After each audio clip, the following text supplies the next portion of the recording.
Alors, bienvenue à toutes et à tous. On va changer de registre un petit peu, même si il y a quand même des liens à faire avec ma série sur l'Apocalypse, entre autres. Donc, et aussi au sujet du Temple de Jérusalem. Alors, le péché contre le Saint-Esprit. J'aimerais rassurer tout de suite les chrétiens. Il est impossible que vous commettiez ce péché. C'est impossible d'ailleurs que les non-chrétiens commettent ce péché également. Je vais expliquer pourquoi. Moi, mon objectif, lorsque je fais des vidéos, peu importe le sujet, c'est toujours dans l'objectif d'aider les gens à y voir plus clair dans la mesure du possible, au meilleur de mes connaissances. Je le fais vraiment parce que j'ai un souci pour les gens. J'aimerais qu'ils puissent aller plus loin encore, grandir davantage, simplement parce que je pense que c'est un besoin aussi pour les gens d'aller un peu plus loin que qu'est-ce qu'ils entendent le dimanche matin. Et je ne méprise pas là, les prédications ou quoi que ce soit. Je dis simplement que ce n'est peut-être pas le lieu, pas le moment pour pouvoir approfondir. Alors, je sais qu'il y a beaucoup de gens qui vont consulter sur le net pour avoir un peu plus de viande, disons, autour de l'os, afin de se nourrir convenablement, d'avoir un peu plus de substance, disons, au niveau de l'enseignement. Et c'est tout à fait compréhensible, là. Donc, comme je l'ai mentionné, j'ai un souci pour les gens et particulièrement lorsqu'il s'agit de leur disposition intérieure, c'est-à-dire comment ils peuvent se sentir à l'intérieur, comment il y a certains passages qui peuvent laisser perplexe, des enseignements également qui malheureusement vont avoir une influence négative sur les gens alors que c'est un mauvais enseignement. Et je pense entre autres au péché du Saint-Esprit qui accable plusieurs chrétiens ou qui ont déjà accablé plusieurs chrétiens. Et je pense que de remettre en contexte, de savoir qu'est-ce que ça veut dire exactement, bien, ça permet d'avoir une paix intérieure et je pense que c'est ça qui est important pour la majorité d'entre nous, n'est-ce pas? Alors, lorsque l'on consulte, par exemple, moi j'ai deux passages qui me viennent en tête lorsqu'on parle du péché contre le Saint-Esprit. Je pense à Marc chapitre 3 et je pense également à l'Épître aux Hébreux, chapitre 10, verset 25 et jusqu'à 38 environ.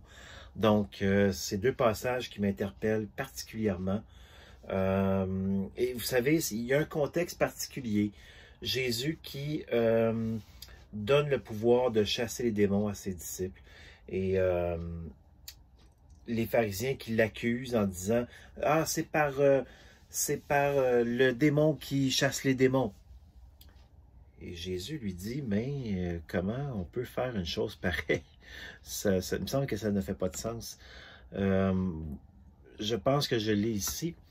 Alors, les scribes qui étaient descendus de Jérusalem dirent, « Il est possédé de Belzébul, c'est par le prince des démons qu'il chasse les démons. » Jésus les appela et leur dit, sous forme de parabole, « Comment Satan peut-il chasser Satan? Si un royaume est divisé contre lui-même, ce royaume ne peut subsister. Et si une maison est divisée contre elle-même, cette maison ne peut subsister. Si donc Satan se révolte contre lui-même, il est divisé, et il ne peut subsister. Mais c'en est fait de lui. Personne ne peut entrer dans la maison d'un homme fort et piller ses biens sans avoir auparavant lié cet homme fort. Alors il pillera sa maison. Je vous le dis en vérité, tous les péchés seront pardonnés aux fils des hommes et les blasphèmes qu'ils auront proférés. Mais quiconque... Attendez, je viens de le perdre. Quiconque blasphémera contre le Saint-Esprit n'obtiendra jamais de pardon. Il est coupable d'un péché éternel. Jésus parla ainsi parce qu'il disait « Il est possédé d'un esprit impur ». Alors, il y a des gens qui vont dire « Ah ben si je pense que Jésus a pu être possédé d'un esprit impur, alors j'ai commis un péché contre le Saint-Esprit. Si je ne crois pas Jésus, je suis condamné éternellement. » C'est ce que des croyants vont penser, malheureusement. Mais ce n'est pas le cas. J'aime autant vous rassurer tout de suite, il est impossible impossible que vous commettiez un tel péché. La raison. Il y a un contexte. Jésus opère des miracles. Il réalise des prophéties sous les yeux des scribes, des pharisiens et de tous ceux qui connaissent la Torah, tous ceux qui connaissent les prophéties en lien avec le Messie à venir. Il est impossible qu'un homme puisse accomplir ce que Jésus a accompli. Les pharisiens ont toujours été, et les scribes ont toujours été près de Jésus dans un sens, parce qu'ils étaient toujours là, les pieds, à voir ce qu'il faisait, ce qu'il disait, pour essayer de le prendre au piège, pour essayer de pouvoir l'accuser. Vous savez, au final, ils sont obligés d'inventer des accusateurs et d'inventer des accusations pour inventer une fausse condamnation. Parce qu'ils n'avaient rien à trouver. Et même Ponce Pilate avait dit, je ne trouve rien en cet homme. Et pourtant, l'Empire romain se serait fait un plaisir de pouvoir condamner un juif à qui on prête des intentions de libérateur d'Israël. Et même Caïphe, le grand prêtre, disait « Mieux vaut qu'il périsse un homme pour le peuple que tout le peuple pour un homme. » Pourquoi? Parce que Rome menaçait régulièrement les Juifs, particulièrement le Sanhédrin, que s'ils n'arrivaient pas à contrôler le peuple, bien, il raserait non seulement le temple, mais tout Jérusalem. Et c'est ce qui s'est passé en l'an 70. Bien, les pharisiens, les scribes, et tout le tralala religieux de cette époque à Jérusalem ont été des témoins privilégiés, des témoins oculaires et auditifs de la réalisation de chacune des prophéties. Il n'y avait personne qui pouvait guérir un aveugle-né. C'était pourtant écrit dans les prophéties anciennes. Jésus l'a réalisé. Il a réalisé un tas de prophéties que les Juifs, les religieux juifs pouvaient examiner. Ils pouvaient s'en rendre compte. Et le fait de nier la vérité volontairement, bien, c'est ça le péché contre le Saint-Esprit. Il fallait être un témoin oculaire, auditif, pour se rendre condamnable d'un tel péché. Parce qu'ils étaient des témoins directs. Ils ont vu à l'œuvre la révélation faite chair. Ils ont refusé volontairement d'accorder du crédit à cette révélation faite chair. Ils le savaient. C'est un peu comme si, et je prends un exemple un peu grossier, là, je suis désolé, mais c'est un peu comme si le conjoint, un homme ou une femme rentre dans la chambre et voit son conjoint avec une autre personne, referme la porte et dit « c'est jamais arrivé ». Il ne s'est rien passé. Même si toutes les personnes qui savent la situation, sauf vous, ils savent la situation, vous le disent. Non, non, non, c'est jamais arrivé. Mais vous l'avez vu en plus. Non, ça s'est jamais produit. Non, c'est pas arrivé. Point à la ligne, c'est pas arrivé. C'est une négation. C'est de la très mauvaise foi. C'est de refuser de voir la vérité en face. Vous êtes des témoins directs d'un événement et vous niez volontairement l'événement. Donc, l'exemple est un peu grossier, mais c'est simplement pour vous illustrer mon propos. Alors, c'est ce qui s'est produit avec les scribes, les pharisiens, qui ont été des témoins directs, oculaires, auditifs de tout ce que Jésus a accompli. Il est impossible, il est impensable que quelqu'un de nos jours, et même après l'ascension de Jésus-Christ, il n'y a personne qui peut avoir commis un tel péché. Il faut avoir été un témoin direct, oculaire et auditif. Maintenant, allons dans Hébreux 10 à partir du verset 25. N'abandonnons pas notre assemblée comme c'est la coutume de quelques-uns, mais exhortons-nous réciproquement, et cela d'autant plus que vous voyez s'approcher le jour. Je m'arrête ici.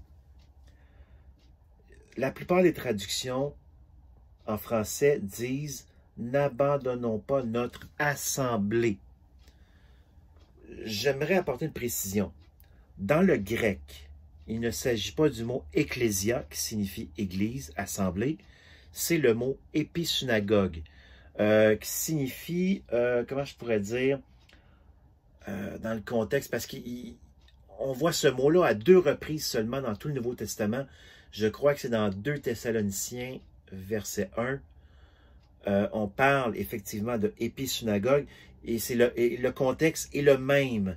Il s'agit du rassemblement, et non pas d'assemblée, mais du rassemblement des élus qui attendent la venue du Seigneur. Pour mettre en contexte, on pourrait donner cette définition comme étant le rassemblement des élus qui attendent le retour du Seigneur. Donc, dans l'espérance de ce retour de Jésus-Christ. Alors, ce n'est pas Église. Malheureusement, vous allez entendre dans plusieurs prédications le dimanche matin, lorsqu'on aborde ce passage-là, qu'il ne faut pas abandonner l'Église, sinon vous êtes condamné. Vous avez un péché qui pèse sur vous. Et si vous ne revenez pas à l'Église et que vous demeurez dans le statu quo, c'est-à-dire sans Église, bien, automatiquement, vous allez devenir des condamnés éternels. Alors que, voyez-vous à quel point c'est important de connaître la définition de chacun des mots et de les replacer dans leur contexte respectif. Parce que c'est le contexte qui détermine le sens d'un mot, pas le contraire. Le mot donne une richesse au texte, mais elle ne détermine pas le sens du texte. C'est le texte qui donne un sens au mot. À titre d'exemple, si je vous dis « j'ai à cœur d'offrir mon offrande à des gens pauvres », et je prends le même mot « cœur » dans un autre contexte et je dis « je vais subir une opération au cœur ». Le mot « cœur » prend une tournure différente dépendamment du contexte dans lequel le mot est utilisé. Donc, ici, le mot « épisynagogue » représente en fait le rassemblement des élus dans l'attente du retour du Seigneur. Et ça vient confirmer aussi ce que je dis parce que ça dit « et cela d'autant plus que vous voyez s'approcher le jour ». Le jour, c'est quoi? C'est le fameux jour du jugement lorsque le peuple sera jugé. Et on le voit même dans les versets subséquents. Et ce fameux jugement, c'est triste, on ne souhaitait pas ça, mais en l'an 70, lorsque les Romains ont investi Jérusalem, bien, c'est ce qu'on peut interpréter comme étant le jugement de Dieu sur le peuple qui a refusé de reconnaître le Christ comme leur Messie. Et ça confirme d'ailleurs la prophétie de Jésus en Matthieu 24, à partir du verset 1 jusqu'au verset 34, alors qu'il décrit les événements qui vont se produire dans Luc 19 également, à partir du verset 41, où il pleure sur Jérusalem et qui dit « Tu n'as pas voulu reconnaître celui qui t'a été envoyé. » Et il pleurait sur Jérusalem et tu seras environné par tes ennemis. Ils te serreront de tous les côtés et ils raseront tout. Tout sera rasé. Il n'y aura pas de pierre sur pierre qui tiendra. La même chose en Matthieu 24 à partir du verset 1 où Jésus affirme qu'il ne restera pas pierre sur pierre et que c'est cette génération qui va vivre ces événements et ça s'est produit à peu près 40 ans plus tard, 37 et 40 ans plus tard, après que Jésus ait prononcé ces paroles-là. Mais voyons quand même les versets à partir du verset 26. « Car si nous péchons volontairement après avoir reçu la connaissance de la vérité, il ne reste plus de sacrifice pour les péchés, mais une attente terrible du jugement et l'ardeur d'un feu qui dévorera les rebelles. » Alors, si nous péchons volontairement, ça revient à ce que je disais préalablement, alors que on est témoin de quelque chose, mais qu'on nie la vérité, c'est quelque chose de volontaire. Les pharisiens, les scribes, se sont rendus coupables volontairement. Ils ont dit « Ah, c'est par Béelzébul qui chasse les démons », alors que seul le Messie pouvait opérer un tel prodige. Et c'était dans les Écritures qu'ils connaissaient. Dans la Torah, ils savaient. C'était écrit. Donc, volontairement, ils ont décidé, c'est un choix volontaire, ils ont décidé de mettre ça sur le compte du diable et non pas sur la révélation faite chair, Dieu parmi nous. Donc, mais une attente terrible du jugement. Et quel a été ce jugement? Bien, c'est triste, c'est malheureux, mais ça s'est passé lorsque le temple a été détruit, tout rasé, ses habitants ont été tués, pendus ou disséminés à travers l'Empire romain. Ça a été des moments terribles pour le peuple d'Israël qui a subi le courroux romain.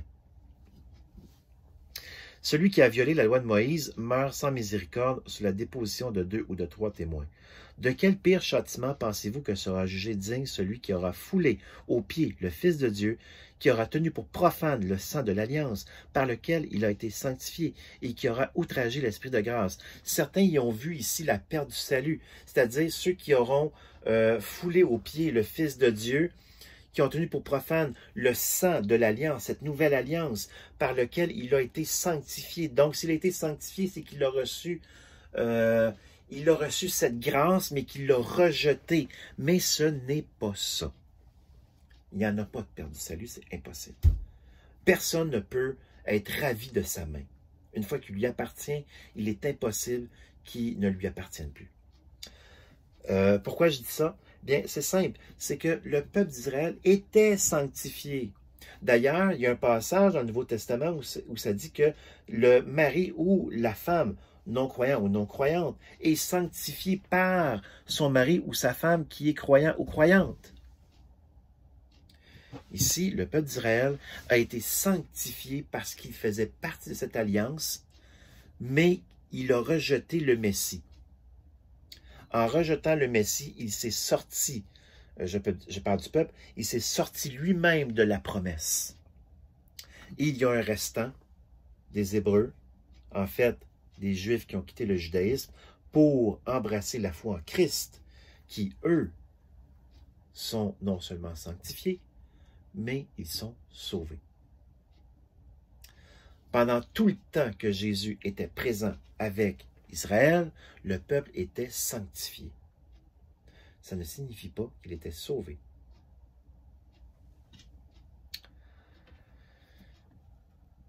Car nous connaissons celui qui a dit « À moi la vengeance, à moi, à moi la rétribution. » Et encore, le Seigneur jugera son peuple. Alors, encore une fois, on voit que ça s'adressait à cette génération en particulier, ceux qui ont nié volontairement, qu'ils ont vu l'évidence, mais qu'ils ont nié. C'était évident, ils le savaient. Ils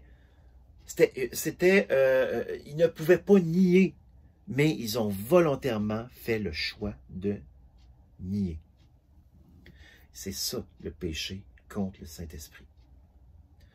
Tout ce qu'il leur reste, parce qu'il n'y a pas d'autre sacrifice possible, il n'y a rien à faire.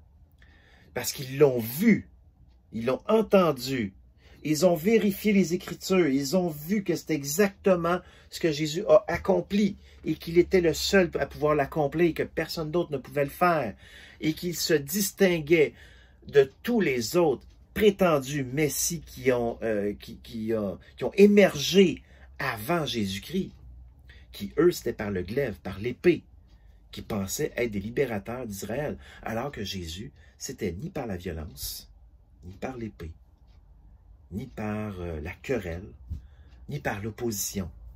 Au contraire, par la bienveillance, par l'amour, par son sacrifice ultime pour le peuple. Alors Jésus se distinguait en ce sens.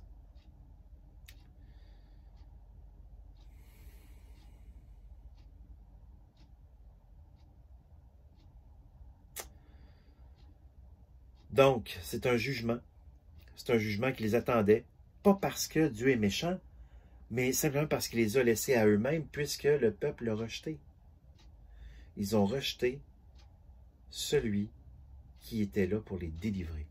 Non pas de la main des Romains, mais de les délivrer de quelque chose de bien plus important encore, mais de leur nature pécheresse. pour réparer cette relation-là entre les hommes, j'aime pas dire les hommes, je veux dire l'être humain, parce que ça inclut la femme, et la femme n'est pas un homme, l'homme et la femme se complètent. Donc c'est l'être humain, de réconcilier l'être humain avec Dieu. Mais eux ont volontairement nié. Et seule cette génération pouvait commettre ce péché-là parce qu'ils ont été les témoins privilégiés de la présence de Dieu fait chair. Ce que toutes les autres générations avant eux auraient tellement aimé assister, mais qui ne l'ont pas vu. Alors qu'eux l'ont vu, l'ont entendu, ils ont assisté à tout ça et ils l'ont rejeté volontairement en sachant très bien qu'il avait accompli les miracles, les prodiges, les prophéties des prophètes de l'Ancienne Alliance.